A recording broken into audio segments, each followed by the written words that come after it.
Fala pessoal, tudo bem? Pessoal, é o seguinte, eu fiz um vídeo anterior, falando do Dr. Oswaldo, sobre a percepção dele sobre pecado, onde eu expliquei que é diferente, da percepção judaica, sobre pecado.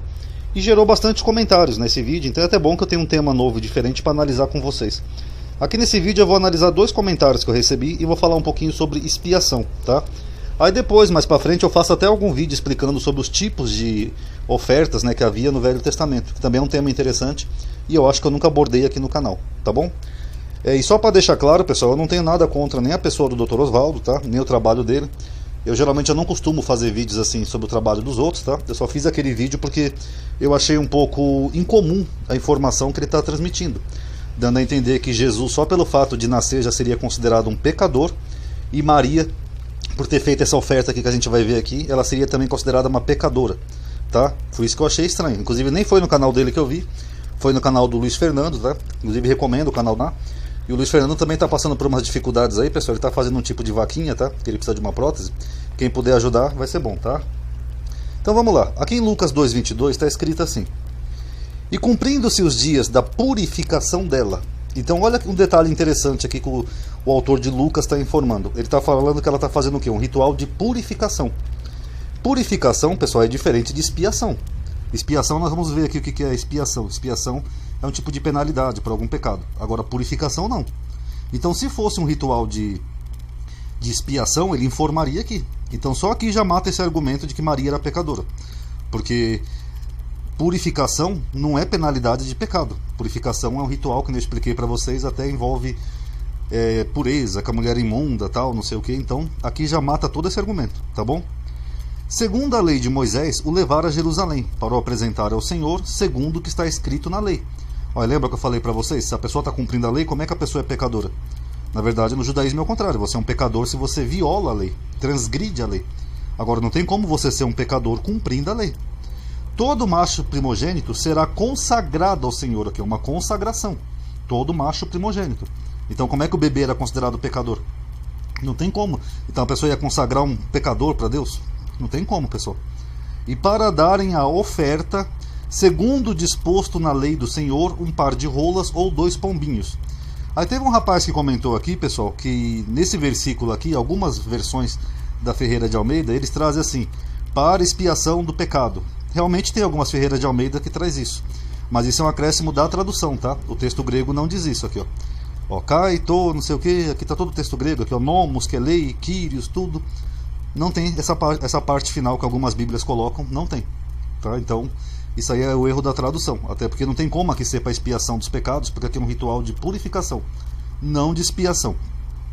Aí um outro rapaz comentou que discorda de mim, porque realmente na lei está escrito, ó, para expiação da culpa, expiar dos pecados, aqui como Levítico 7:1, e eu coloquei um outro exemplo aqui, mais abaixo. Bom, pessoal, tem 2 probleminhas aqui, Primeiro que aqui não tem essa palavra aqui no texto hebraico, tá? Na Bíblia hebraica inteira não tem essa palavra aqui, expiação.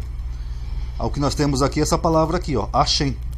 Ó, Vetzat, Torat, que é a lei, Ha-Hashem, Kadosh, Kadoshim, e que rua, eu acho que é rua, é. Então o que acontece? Talvez a pessoa tenha uma impressão equivocada, que nem eu falei no vídeo do Dr. Oswaldo, vendo sobre a ótica cristã. E temos a impressão, pelo menos eu acho que a maioria tem, de que expiação seria você expiar o pecado. Tipo assim, ó, Jesus fez um sacrifício perfeito, então ele retirou os pecados da gente.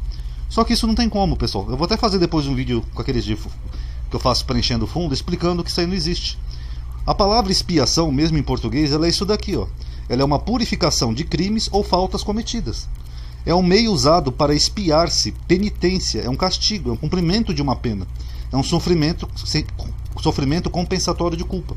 O que eu estou dizendo aqui? Que é uma penalidade, uma expiação. Então o termo expiação, que as Bíblias traduzem aqui na palavrinha Hashem, apesar de eu achar equivocada essa tradução, mas tudo bem, era para a pessoa pagar algum tipo de penalidade. Por exemplo, eu matei alguém, eu tenho que ser preso, eu tenho que ter alguma penalidade. Agora, não tem como eu expiar o meu pecado no sentido que algumas pessoas pensam que vai ser removido o meu pecado. Não, o pecado não tem como voltar atrás. Se você matou alguém, já era, aquela vida não vai voltar. Mas algum tipo de penalidade a pessoa tem que ter. Vocês lembram que eu falei para vocês que a lei de Moisés é praticamente um código civil de um povo? Então eles tinham essas penalidades. Não é no sentido de pecado como a gente tem em português, é no sentido de cometer uma falta, um erro, que nem eu expliquei, e a pessoa tinha algum tipo de penalidade. E aqui ele está falando o que aqui em Levítico? É do sacrifício de Achã.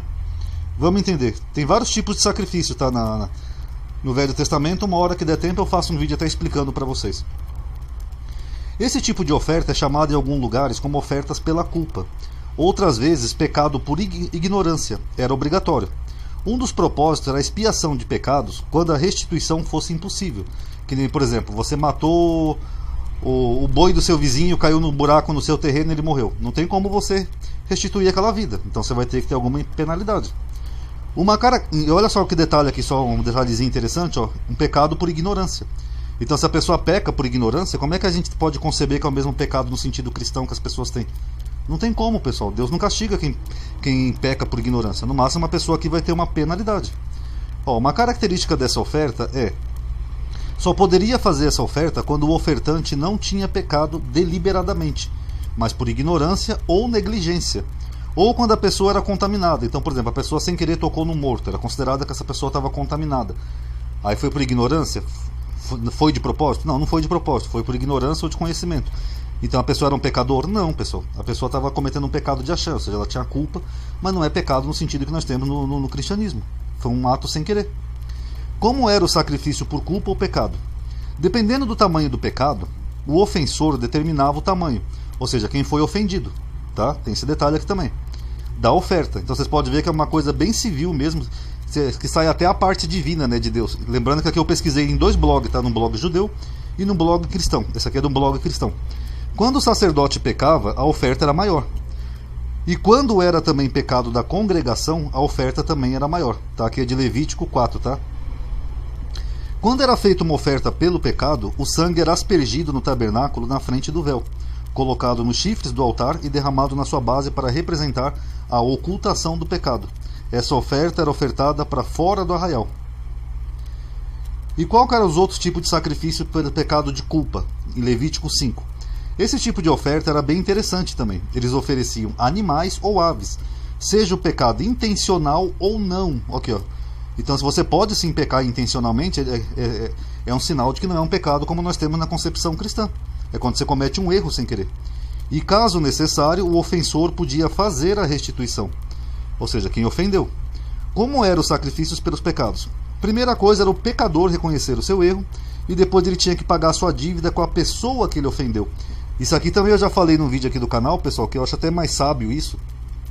Que tem pessoas que cometem pecados ou erro e depois vai pedir perdão para Jesus, né? Como por exemplo o Guilherme de Pádua. Ele matou lá a filha da Daniela Pérez e aí depois vira pastor, pede perdão para Jesus e acha que vai para o céu. Só que no judaísmo diz o oposto. Ele diz que quando você faz o mal para alguém, é a pessoa que tem que te perdoar. No caso dele, como a vítima morreu, quem teria que perdoar ele era a Glória Pérez, a mãe dela. Porque senão fica com essa dívida. Inclusive eu mencionei num vídeo aqui no canal uma passagem do Novo Testamento que corrobora isso. Que é quando Jesus fala assim: quando fordes apresentar a sua oferta ao altar e lembrares que tem algo contra teu irmão, ou que teu irmão tem algo contra ti, larga a tua oferta e vai primeiro se reconciliar com teu irmão, para que ele não te entregue ao carcereiro, o carcereiro te entregue ao juiz, e afirmo que lá ficará preso e não sairá até pagar o último sétio. O que Jesus está falando ali? Se você tem algo contra alguém, você tem que se reconciliar com aquela pessoa primeiro. É o mesmo que diz aqui, ó. Se alguém fizesse uma falta, um erro contra alguém, que é ratar o pecado, não é pecado no sentido moderno, essa pessoa tinha que primeiro se ressarcir a pessoa que ela ofendeu. E ele pagava o ofendido com um acréscimo de 1/5. Uma vez feito o pagamento, a dívida ficava quitada e o ofertante recebia o pleno perdão. Então é basicamente isso, não tem nada a ver com espiar no sentido que a gente tem em português, né, que vai tirar o pecado da pessoa. Isso não existe. Na verdade, a expiação é uma penalização, tá? Você está sendo penalizado por uma falta que você fez, e essa falta muitas vezes pode ser até por ignorância, ou sem querer, ou sem nenhum motivo. Imagina, por exemplo, assim, de repente, sei lá, você coloca uma casca de banana na rua, aí seu vizinho tropeça, bate a cabeça e morre. Você não fez de propósito. Aí sim, então seria uma falta, um pecado, e você ia ter que indenizar ou ter algum tipo de penalidade. Agora não no sentido cristão, né, de que eles acham que Jesus vai lá e tirou o pecado da pessoa. Isso, com todo respeito, não existe, tá? É por isso que eu falei que eu achei estranha aquela visão, né, do Dr. Osvaldo, porque ele dá a entender que Maria seria pecadora e Jesus, eu digo não, a concepção ali é diferente, a concepção ali de pecado no mundo judaico é de cometer um erro, uma falta. Então Maria não cometeu nenhum erro dando à luz e nem Jesus. Na verdade o que ela está fazendo aqui, ó, segundo o próprio Lucas, ó, é um ritual de purificação, conforme está na lei de Moisés. Não é uma purificação para o pecado, isso não existe. É um ritual de purificação ritualística, porque ela estava num período de resguardo. Tá bom, pessoal? Então tá aí, acho que deu para entender, né? Em breve eu vou tocar mais nesse assunto, tá? Eu vou falar ou com o fundo, preenchendo o fundo, ou então eu vou fazer um vídeo mostrando os tipos de expiação, tá bom? Em breve. Quem gostou, dá um like aí no vídeo. Isso ajuda a aumentar o alcance e a atividade. Obrigado por terem assistido. Paz a todos.